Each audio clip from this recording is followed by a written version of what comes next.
I mean, honestly, we got to go to the source. You can't go to the mediocre one right after that. You got to go to the Levin, and great this one. is Life, Liberty, and Levin, and It's so life and liberty and Levin and liberty and liberty. Mr. I've Producer. been waiting for you to see this show for several weeks. This is the Oh, interview of interviews with President Trump, an interview. oh, it's the interview of interviews of interviews. And this is the great one because in this one, he doesn't say any of the same shit he's been saying all along. Like you've never seen before.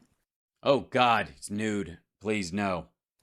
And I say this because you don't watch his other shit and you don't realize they're all the same? he's come out with a new book called Letters to Trump. Yeah, you're just helping him sell shit. And he's got letters in this book from politicians and actors and entertainers and foreign leaders and sports stars.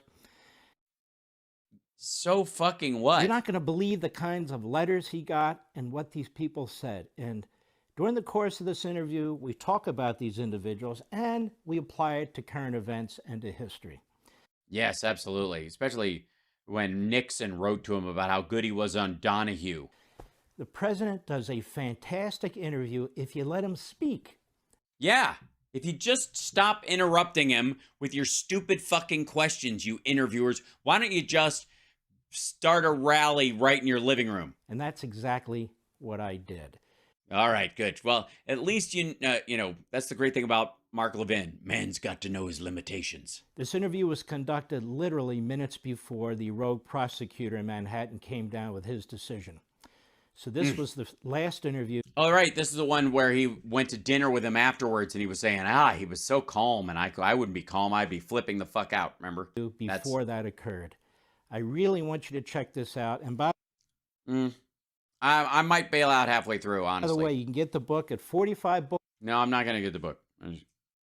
Sell your own shit. I'm not. We'll just jump past that bullshit. There you go. Interview. And ladies and gentlemen, the book comes out on Tuesday. I don't care. This is a fantastic place. It's amazing. Thank you. Well, we're going to have a good time here. Yeah, if I do say so myself. I mean, I brought lube. You brought lube. What could go wrong? These are chafy chairs, but we'll get past I'm that. not Andrea Mitchell, as you can tell. No, you don't have a history of journalism that you can actually stand on. I'm not Maggie Haberman. I'm not here to play games and tricks and all the rest. You have a book that's I'm here to help you sell a book like the bitch I am. coming out that's a fantastic book, Letters to Trump. Yeah. Throughout your life, throughout your career as a businessman, you're on TV, politics. As I went through this book, it's actually quite amazing. Sports, all these people writing you these letters. Yeah, all these people who actually thought you were as rich as you said you were. It's amazing. How'd you become such a bullshitter? And they all love you. I want to talk about some of these people because this is really, it's a book of letters, but it's a fantastic history. And I think you can This is so gross. help us talk about it a little bit too. Oprah Winfrey. She writes you 3 letters that you have in the book. She adores you. She writes, only a king knows how to treat a queen, you being the king, she being the queen. She would visit you at Mar-a-Lago often. And now she says, well, that was 20 years ago. What do you make? Yeah, because the sexual assault evidence came out. That kind of changes. Look at that. Well, I haven't changed, and my No, you haven't. You were always a fucking pig. It's just people realize. views haven't changed very much. I think I've been pretty consistent over No. You were pro-choice, and then now you believe women should be punished if they get an abortion, and you paid for multiple abortions. Fuck the you. years. We want security. We want a great country. We want a strong military. We want borders, and we want good elections and education and housing and everything. I certainly haven't changed very much. Yeah, I talk about those things, and I have no plan to actually get them done. I think the thing that changed is I ran for office. She actually says in one of her letters, I think somewhat kiddingly, but we should run together what a team would be. And I put that letter in the book. Look, I got along great with her. She was here many times. In fact, Roger King, the great Roger King, King World, she asked whether or not we could have his funeral here. That was probably one of the most important, maybe the most important, but one of the most important people in her life. And he was a fantastic Yeah, he keeps a list of the important people in Oprah's life. man. He did a incredible job, a real character. He's a friend of mine also. We had his funeral here. It was held by Oprah. Held by Oprah. And she said, I just saw the most incredible place in the world called Mar-a-Lago. We have to have the funeral there. And no, Mar-a-Lago is not the most incredible place in the world. Piss off. And there's no way that Oprah said that. you know, we don't do funerals, but we did one in that case. Well, I mean, what about your political career? Obviously, that's ongoing. And it was amazing. No, I had a great relationship with Oprah, a great relationship with almost everybody. And then all that stuff came out about me barging in on 15-year-olds in the Miss Teen USA competitions came out, and I'm, you know, and the E. Jean Carroll rape charges and that kind of stuff. And then people suddenly got all cold feet or some shit. But once I went into politics, and I don't mean I said something offensive. I mean, literally, once I went in, it changed, and that was okay because I just. Well, how you went in, the whole like they're bringing in crime, they're rapists, that whole business. Yeah, that was a turnoff for some of these folks. Just want to make our country great. You know, if they like me and then they don't like me, that doesn't bother me. I want to make our country great.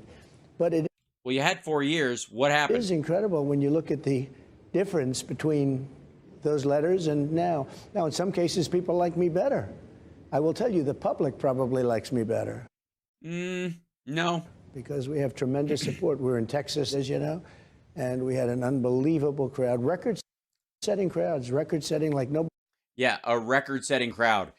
Of all the rallies that have been held at the Waco airport, which are Nobody's ever seen before. You saw it. We're doing very well, and we have to do well because if we don't do it, if we don't get this back, if we don't take our country back, we're not going to have a country. It's literally, we're not going to have, it's total chaos. It's a mess. Yeah, it's I mean, you can't, have you guys been outside? Fuck. Every single thing you see in the news. Everything's exploding. Everything's on fire. Everyone is dying. There's just stabbings. It's like The Walking Dead, but with a little more shopping. Ukraine, Russia should have never happened. Inflation should have never happened. Every single thing, the way we pulled out of Afghanistan, where we gave them $85 billion, We didn't. $85 billion worth of equipment, the best. You know, they're the second largest arms dealer in the world right now. We gave it to them, brand new trucks, brand new planes, brand new guns, rifles, 700,000 rifles and guns. Think of that, 700,000. They only need 40,000. Probably not even that. So they're selling the rest, making a fortune. We left it there. And I was the one that was getting out. I got them down. You know, it was enough. 21 years, it was enough. Yeah, well, that was getting us out, but then we were going to stay forever. And Same we didn't shit. have anybody We're killed in the last 18 same months. shit. I spoke to Abdul, the leader. We had nobody killed. We had everybody understood. And we were going to get. Yes. The deal was kill no one and we're leaving on this particular date. If we don't meet that date, kill away, apparently. And ultimately, the reason, and Biden was able to extend it 3 months and still get us out without anybody getting killed until the actual evacuation happened when the Taliban led an ISIS-K suicide bomber into the airport because they were trying to stop the brain drain Get out on the with civilian dignity side. and strength. Instead, I think it was the most embarrassing. Yeah, like he always says embarrassing. I don't know. It's because he has no shame, but he's easily embarrassed. I think it was the most embarrassing period, the way we withdrew. Not the fact that we withdrew, the way we withdrew from Afghanistan. And I think Using airplanes. Putin actually saw that, and he probably got a little more ambition, frankly. Yeah, and that turned out to be an idiotic mistake. That's stupid. Look how that played out. And also, that's not how it worked. Let me ask you And the fact that he believes that is just dumb on its a own. question about that. You have really fascinating letters in here from Putin, Putin? from Xi, from Un in North Korea, and I can go on. In North Korea? And what I noticed, there's a common thread. You had a personal relationship with every one of these leaders, whether they're Right, these vicious dictators. You guys were close. It was like you were like this, and this was you. But meanwhile, all of our allies, you had what? Just notes written on toilet paper saying "fuck you." genocidal maniacs. whether they're elected, like Abe of Japan, who was a close friend of yours and was assassinated. And I want to get into some of this. Johnny Million just texted me that there's an app we can use to play guitar together online at the same time for the live stream, and it's going to happen. I insist. Yes.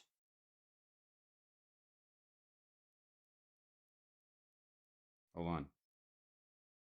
I'm sending you a yes. There you go. What would you say your foreign policy is? Because I think you were president for 4 fucking years, and none of us know. People keep projecting onto your foreign policy what it is that they think they want people to think your foreign policy is. And it's so murky and sort of shitty. No one can really figure out, like, you were president for 4 years, and I still don't know. And I would crawl through broken glass to sniff your nuts, and I still don't, I've been racking my brain. I've got notes all over the place, and my whole staff worked on it all night. Nobody can figure out what the fuck you're talking about. What would you say it is? Peace through strength, as I call it. So I think more than anything else, and it was a very personal relationship, and, sort of a weird situation. The tougher they were, the better I got along with them. And that's probably a good thing, because it was the tough ones that had the big, powerful countries, the ones that can do destruction. The ones that can do destruction. The best ones. And when you look at what's going on now with the word nuclear, it's being thrown about every day. Every hour you hear nuclear, nuclear. You didn't hear that at all for 4 years when I was there. Well, some people are talking about, like, power plants, too, you realize. Don't discuss that word. That word is a bad word. It's a naughty word. It's a sassy word. Don't say it. A bad word, Mark. It's a bad word. Nuclear is a 4-letter word. Because the power is so unbelievable. This isn't a world war. This is the end of the world. I don't call it World War III. I call it the end of the world. Well, it's important to name it, What did the humans call this cinder? We don't know, but the last thing they called it was the end of the world. Good name. It's a good name. And we have people that have no idea what they're talking about or what they're doing. I look at now what's happening with Russia and the United States. They just grabbed a reporter, which is unheard of. They're holding now a reporter. I guess that hasn't happened in many decades. The fuck are you talking about? It happened while you were in office. Hold on.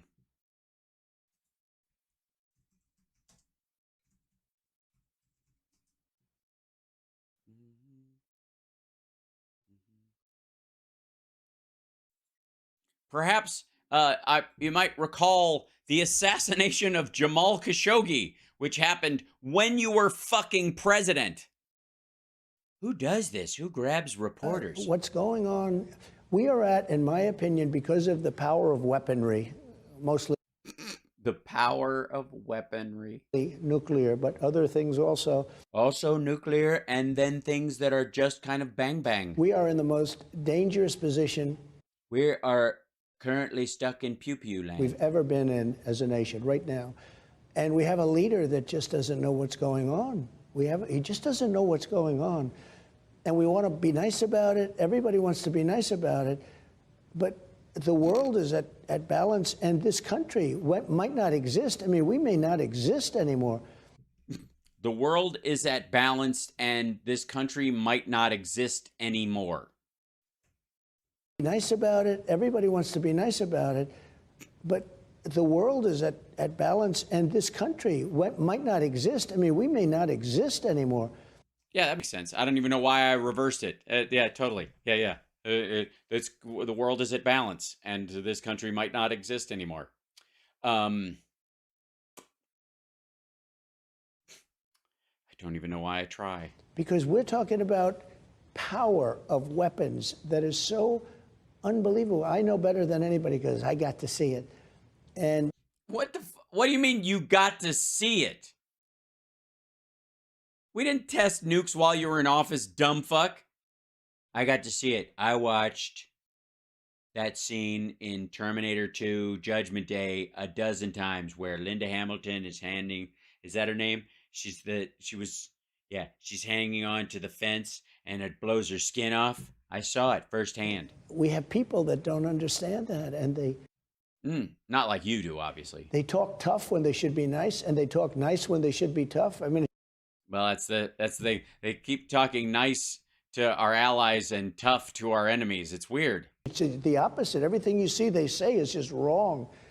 And it's a very scary time for this country. And it's scary primarily because of the leadership. I get great relationships with all of them.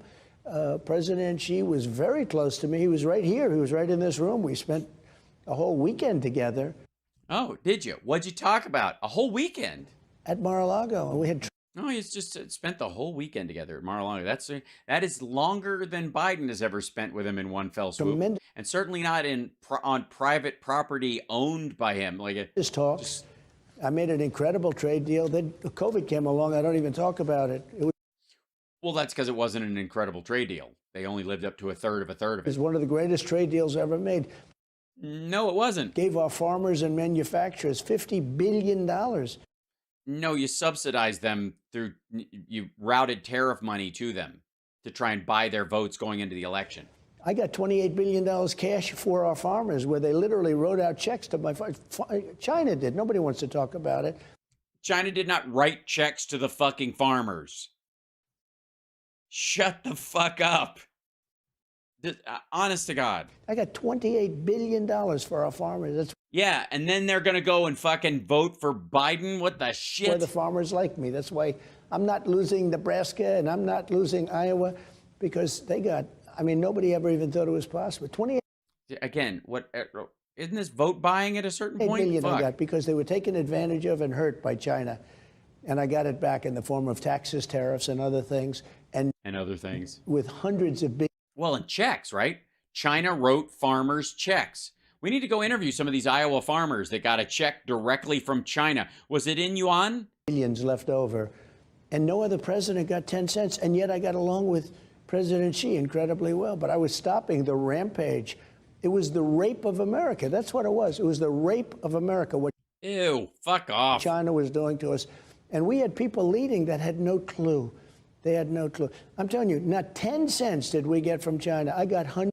Again, like our trade deficit is because we buy more items from them than they buy from us because we have a lot more money. And then we take the items that we buy from them and sell them to the rest of the world and to each other at marked up prices, because that's how wholesale versus retail works. The fuck's wrong with you? Hundreds of billions of dollars.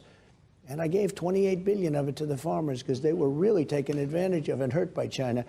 And many other things. I mean, just USMCA, that's Mexico, Canada, got rid of NAFTA, one of the worst, probably the worst trade deal He modified it. ever made. It was so one-sided. Now Canada and Mexico want to renegotiate the deal because it's He's saying the same shit. This is why Levin's is going, I just let him speak, Mr. Producer. Just let him say what he wants. Because it's just, he's on muscle memory a at this great deal. point. We shouldn't do it, by the way, because, for many years they took advantage of us. And now we have a very good deal. I call it a fair deal, but they want to renegotiate it, meaning they're not happy. Oh, I see. And nobody thought that was possible. But I would say The renegotiation or them not being happy? it was peace through strength. I would say that they viewed us as a Yeah, he eventually got around to peace through strength because he borrowed that strong all the time. country. I think they probably didn't really figure me out because, they were concerned about things. Zero chance that Putin would have gone into Ukraine. I used to talk about it. But he knew not Look at, tell him, do it, do that thing. This Levin's got his I finally found my favorite porn face to on. go in, and he wouldn't have gone in. They don't respect our country anymore. They don't respect our leadership anymore. Or they're concerned that this is their last shot because you're not getting back in office, and the rest across the board, Democrats and Republicans have fucking had it with tiptoeing around China and Russia. I had Iran in a position where they would have made a deal within 1 week after the election. Why didn't you make it before then? The fuck? Instead, they become very rich. Unstead? I told China, if you buy oil from Iran, they were buying massive amounts. If you buy oil, you're not going to do any business with the United States. Right. Except with my daughter, obviously. And they were ripping And Eric. us off for $507 billion. We had a trade deficit with China, $507 billion. I said, you buy any oil at all from Iran. And I said that to numerous other countries also. And Iran was coming to the table. They were dying to make a deal. And what I did, getting us out of that horrible Iran nuclear deal, that was one of the best things I did for Israel. between Golan Heights and between the embassy, moving the embassy in Jerusalem, the capital. Yeah, he's just throwing all this is just a gish gallop. That's all this is right now. Everything I did. He's just rambling all this shit together, and he knows Mark Levin won't push back on any of it. For Israel, the best thing I did was getting them out of that horrible Iran nuclear deal. The problem is the new administration blew it. They blew it, and they allowed Iran to have a nuclear. What the fuck? They were stopped because of the deal, and they don't want to get back into another deal because they think, well, if Biden loses and somebody like Trump or DeSantis gets back in, they're just going to throw the deal out anyway. So what the fuck is the point? Weapon. We have people that truly don't know what they're doing. This is the most dangerous time. You mean your entire cabinet while you were president? In the history of our country. And people talk about an election in a little while. You know, it's getting closer. But even if you said a year and a half, that's a long time. Yeah. Because the most dangerous things now are happening. More dangerous. Did you see the other day where? Oh, dear. Putin is moving nuclear weapons into Belarus. Okay. Nobody ever talks about that. They say, we're going to go there. Also, what do you mean nobody talks about that? It was news. We're going to do this. We're going to give a couple of bucks. And if you remember. We're going to give a couple of bucks. Remember, I'm the one that gave the javelins to Ukraine. I gave. No, you didn't. Congress did. You withheld them until the last possible second. It wasn't his idea. He didn't write it in. He didn't suggest them. They gave blankets. I gave javelins. Okay, first of all, when Obama was in there, they didn't. Up until 2014, it was a sock puppet government from that Russia controlled. So you didn't want to give them offensive weapons because they would use them on their own people. All of the javelins, that's the anti-tank missiles. I gave them hundreds and hundreds and hundreds of them. Congress did. Obama gave them sheets. Do you ever hear it? I gave javelins, he gave sheets. When I spoke to the head of the Taliban, Abdul, I said, oh my God, they just fucking, he must have rambled about sheets for a minute. minute. Abdul, you're killing a lot of people. Under Obama, they were doing snipers all over the place and killing our. They were doing snipers. This is, this is like Sun Tzu as an audiobook. Our boys and killing our women and killing a lot of other people. It was very that aren't boys or women. Bad. And I said, you got to get this guy. I want to speak to this guy. And I took a lot of heat that I would speak to him. I tell the story. Jesse James. He's going to bring him to fucking Camp David. Why do you rob banks, Jesse? Why do you rob banks? He says, that's where the money is. Why do I speak to Abdul? Because that's where the death is. That's where he was killing people. But why not talk to the actual Afghan government in that deal? Because they were the people stopping the killing. And I said, Abdul, great to speak to you. If you do any more killing, if you kill one more of our soldiers, we're going to hit you harder than anybody has ever been hit. And we're getting out. Just let us retreat. This is such a bullshit story.